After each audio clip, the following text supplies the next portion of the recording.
Imagine you go for a walk every day, step by step, week by week, and yet the belly fat doesn't disappear. What if the problem isn't how much you walk, but how you walk?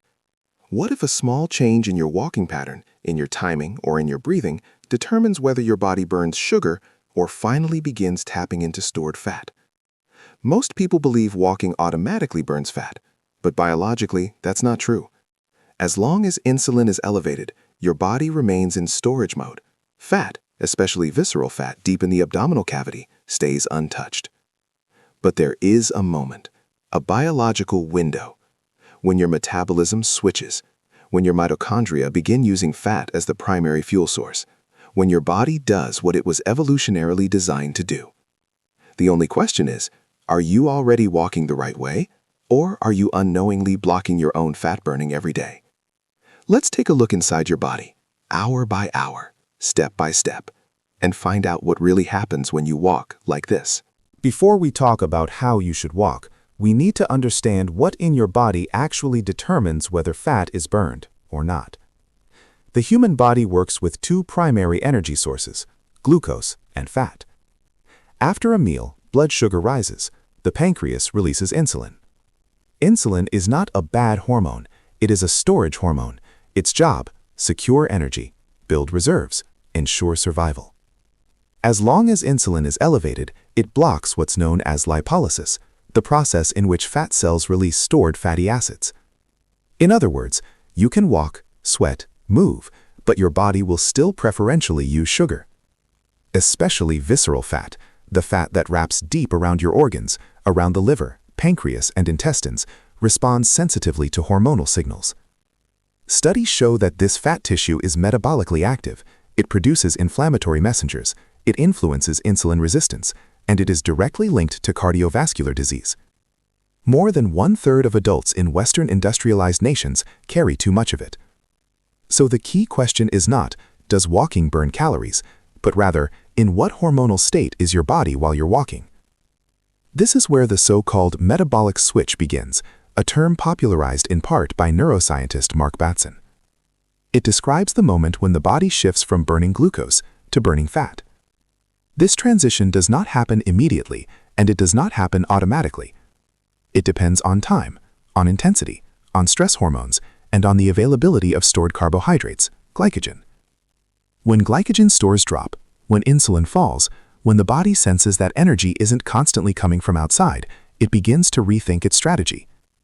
Mitochondria, the power plants of your cells, slowly switch to fat. Fatty acids are mobilized, ketone bodies are produced. But this process requires conditions. And this is exactly where it's decided whether your daily walk remains a relaxed digestive stroll or becomes a biological signal for fat burning. In the next step, we'll look at what happens hour by hour and when exactly your body is ready to access stored belly fat. 0 to 2 hours after a meal. The body in storage mode. In the first hours after eating, insulin is elevated. Glucose circulates in the blood. Muscles preferentially use sugar. A walk during this phase is not useless. It improves blood sugar control. It reduces glucose spikes. But fat burning? It remains limited. Why? Because insulin stands like a guard in front of fat cells. As long as it is active, the doors to stored energy remain closed. Your body has no reason to tap into reserves when fresh energy is available. 3 to 6 hours after a meal. The transition begins. Now insulin slowly declines. The liver begins mobilizing glycogen reserves. This is where the first metabolic window appears.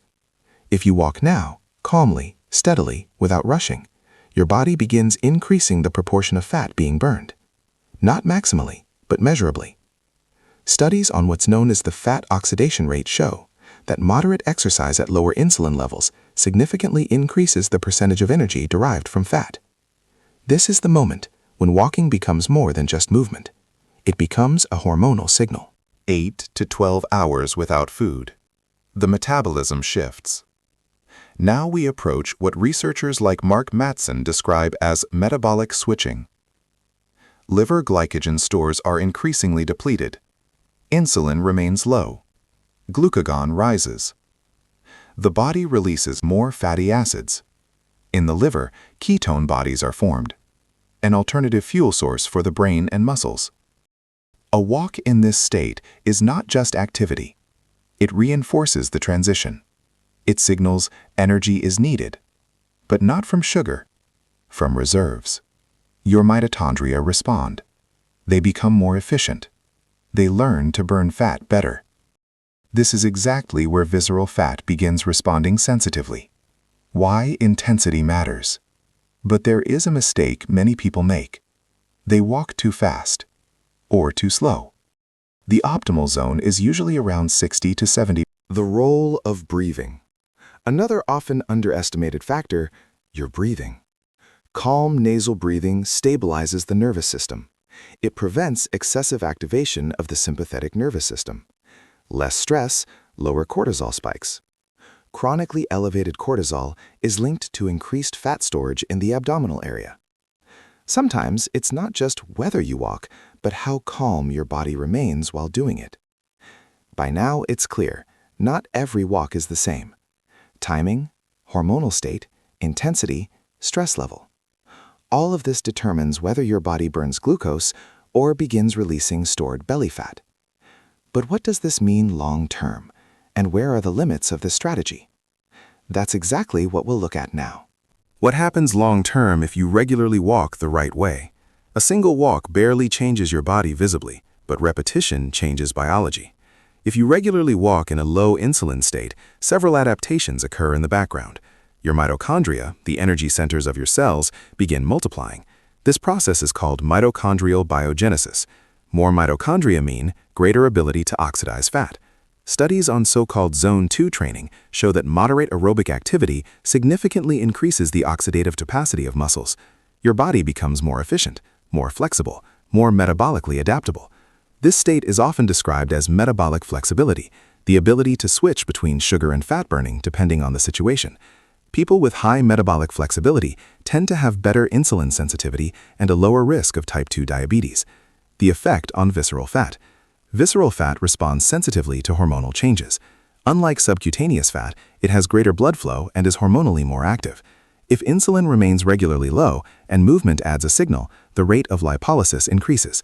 Over time, this can contribute to a reduction in visceral fat. But caution is important here. Walking alone does not force your body to burn only belly fat. Spot reduction, targeted fat loss in one area, is not scientifically supported. What is true, visceral fat often responds faster to systemic metabolic improvements than subcutaneous fat. That means improve your overall metabolic health, and often the most dangerous fat benefits first. Additional potential benefits. Regular walking in a fasted or semi-fasted state may improve insulin sensitivity, reduce blood sugar fluctuations, strengthen cardiovascular health, lower inflammatory markers, increase stress resilience. Research also shows that moderate exercise supports brain function and activates neuroprotective processes. Movement is not just muscle work, it is a system-wide signal. But there are limits. Not everyone should train fasted. People with insulin-dependent diabetes, a history of eating disorders, chronic undernutrition, severe adrenal dysfunction, pregnancy, should apply such strategies only after consulting a physician. Women in particular may respond more sensitively to prolonged fasting combined with training. Too much stress, too little energy, can raise cortisol and paradoxically block fat loss. More is not always better. The body loves adaptation, but it hates chronic overload. At the beginning, there was a simple question. Do you walk every day, but your belly fat stays? Now you know the answer. Not every step is the same. Not every movement signals fat burning. What matters is your body's state when you walk. If insulin is high, the door to fat stores remains closed. If insulin drops, glycogen stores empty, intensity stays moderate, and stress remains low, then your body begins to switch. Not abruptly, not dramatically, but quietly, efficiently, biologically logical. Maybe it's not about fighting harder, but moving smarter. A calm morning walk, a moderate pace in the afternoon, hours after your last meal. Conscious breathing, steady steps, patience. Your body is not your enemy. It is a system that responds to signals. So the real question is, what signals are you sending it daily? If this video helped you better understand the mechanisms behind fat burning, write in the comments. Are you already walking in the right hormonal state, or will you try it starting tomorrow? And if you'd like to dive deeper into the science of metabolism, fasting, and energy, subscribe to the channel. But remember, this is not medical advice. Every body responds differently. Especially if you have pre-existing conditions or take medication, any change should always be discussed with a doctor. Listen to your body, observe your responses, and understand the biology behind your choices. Because sometimes change begins, not with a sprint, but with a single, intentional step.